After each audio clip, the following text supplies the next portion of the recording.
Shalom.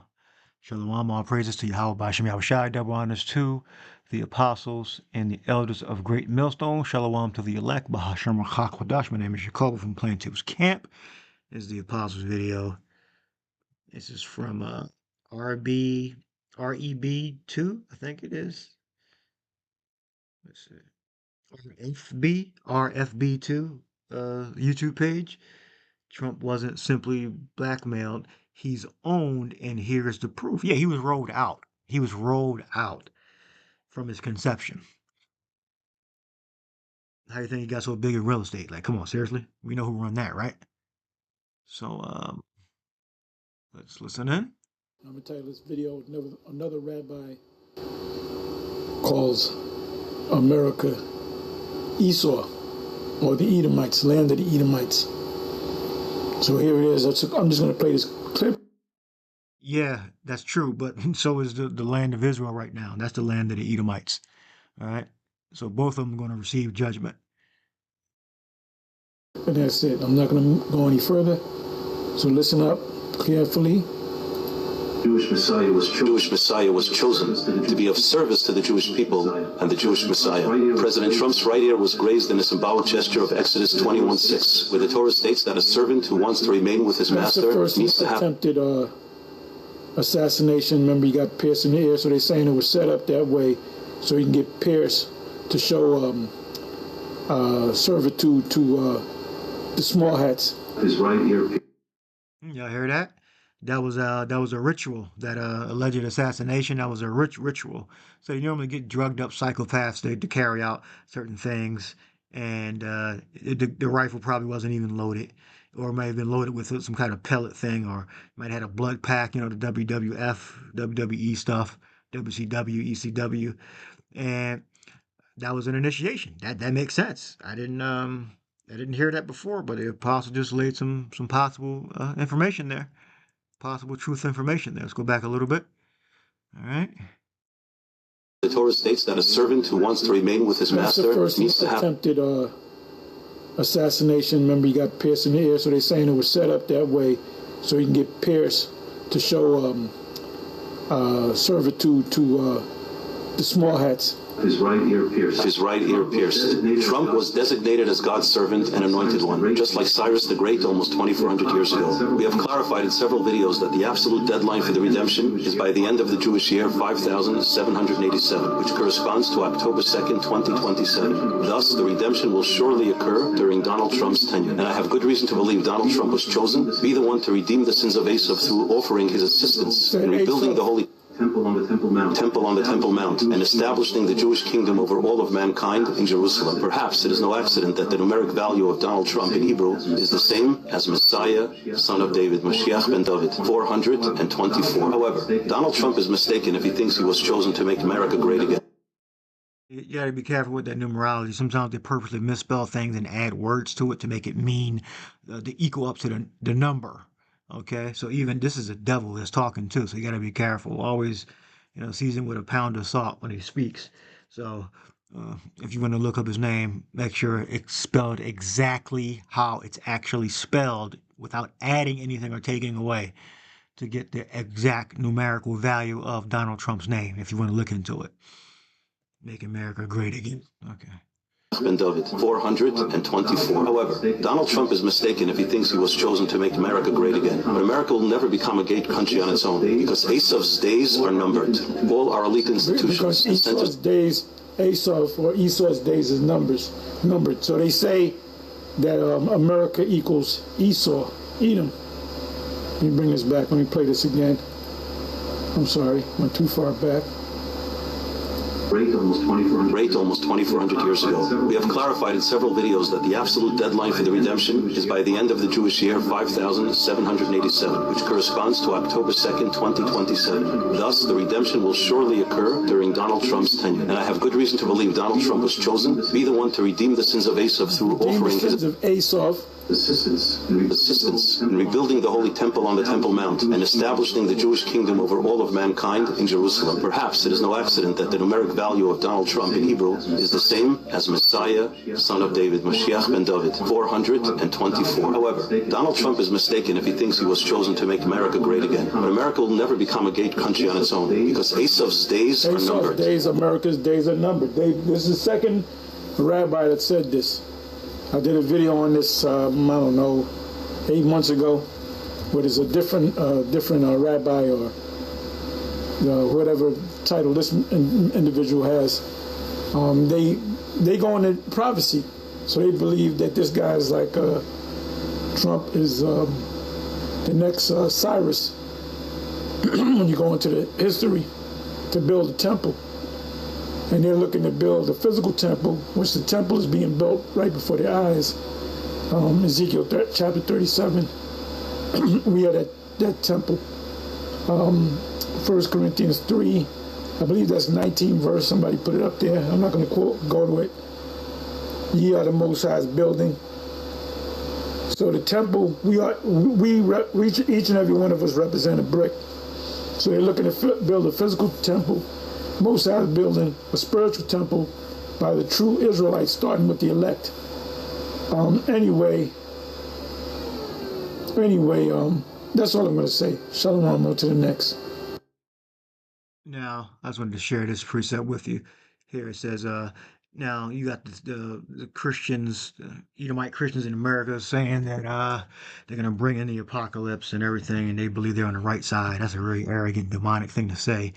But the thing is, when the Americans and the world leaders are going to be involved in this Third World War, it says that Michael is going to destroy them out of the earth. They're going to be burnt the hell up. All right. So that means none of them were righteous. So America, which is Edom, the land of Israel, which is Edom right now, are going to be burnt up. All right. And, Revelation 12:7, and there was war in heaven. Michael and his angels fought against the dragon, and the dragon fought against his angels, all right, and prevailed not, neither was their place found any more in heaven. And you had the world, you had America, different EU nations over there fighting along with Russia and their allies. And the great dragon was cast out, that old serpent called the devil and Satan, which deceived the whole world. He was cast out into the earth, and his angels were cast out with him, meaning his soldiers. All right. And the great dragon, Satan, or Satan and the devil, that's Esau, Edom, so-called white man. All right. So this is the Third World War. Revelation 12 right here, these few verses here is referring to the Third World War. All right. And notice it does not say that anyone fighting in the Third World War here is righteous, because they were destroyed. All right. I think that was the end of the Apostles' video. And it continues to say, and I heard a loud voice saying, in heaven now has come salvation. So that's how we know right here this is referring to the third World War. All right, it's not talking about in the beginning of time or anything like that. Because on the 10th verse it tells you, and I heard a loud voice saying, in heaven now is come salvation and strength in the kingdom of our God, and the power of his anointed. For the accuser of our brethren is cast down, all right, which accused us before our God day and night. And they overcame him by the blood of the Lamb, that's the Messiah, and by the word of their testimony, and they loved not their lives unto the death. All right, this is because right after the Third World War, the kingdom is going to come. So we know that all the nations on the earth are not righteous; they're all wicked. So how the Americans taking a stand that they're righteous? They got people praying over Trump. Let's see. Let's see.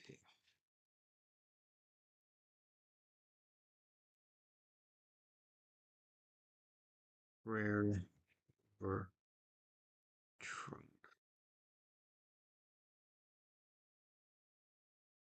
Right here. So they think they're the righteous. But according to the Bible, can we blur it up a little bit? No. I'll leave it there. It's an overview file.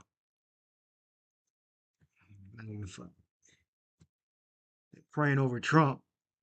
This may have happened more than one time also. So this is how we know. The angel Michael and Ma'achala, he who was like the Most High God, or he who was like a god, and they prevailed not, neither was their place found any more in heaven. It's not talking about the beginning of time and demons being created and falling from heaven and all that. It's referring to the Third World War, because right after it, salvation came to the elect. All right? Go back to that prayer. So they're praying over this devil like he's like they're righteous. Who are they praying to? They must be praying that the Satan, that everything that they're planning goes according to their, that their plans are aligned with the demons that are telling them what to do. All right. They're not praying to the actual Messiah because they're going to be involved in the Third World War. All right. The Third World War are not going to be fought by any righteous people. Where does it say that the righteous people are going to be fighting in the Third World War with, the technology? All right. Using the Lord's people, if they fight, they'll be fighting with spiritual power, not anything carnal. All right. Because carnal power is not going to get you anywhere. All right. In the grand scheme of things, you're eventually going to be destroyed. So the Lord's anointed, his elect, his people that are the elect, when they get power, are going to fight with spiritual power, not anything carnal. So this fight here, totally carnal in America, which is Babylon, which is Sodom and Egypt, New Rome, Assyria, is definitely going to be in this Third World War. And it's definitely labeled here as Satan, the devil, and the dragon. Because right after the Third World War, the kingdom will come in. Says it right there. Right? And I heard a loud voice saying, in heaven now has come salvation and strength in the kingdom of our God and the power of his anointed. For the accuser of our brethren is cast down. So we know that the devil, Satan, the dragon, is accusing the act of the real Israelites. All right. For the accuser of our brethren is cast down. So we know that that Satan, the devil, the dragon, are so-called white people, the Edomites. All right. You got a spirit a spirit accusing brothers. Oh, it's people. It's people. The Edomites, the antagonists. Jacob is the protagonist, and Esau is the antagonist. Okay. And they overcame them by the blood, and he overcame him by the blood of the Lamb. So what? The Messiah. All right. So we know that the so-called Jays are not the people because they don't believe in the Messiah. They're still waiting for the first one, and then the second one got to come. First, he had to set his hand first time, then he had to set his hand again a second time. So, who the hell are they praying to? Who are they praying to? Because they're going to be involved in the Third World War. So they cannot be the righteous people. No righteous people will be fighting in the Third World War with those as a representative there. You're going to have obviously Israelites in these armies, but you're not going to have them representing them. So they'll be representing those wicked nations that they come from. All right, they don't know the Lord. They don't know the Yahweh Bashem Yahushai. All right, a lot of people are scattered throughout the whole earth and every nation. All right, so we'll leave that there. Hope you're edified. Shalom.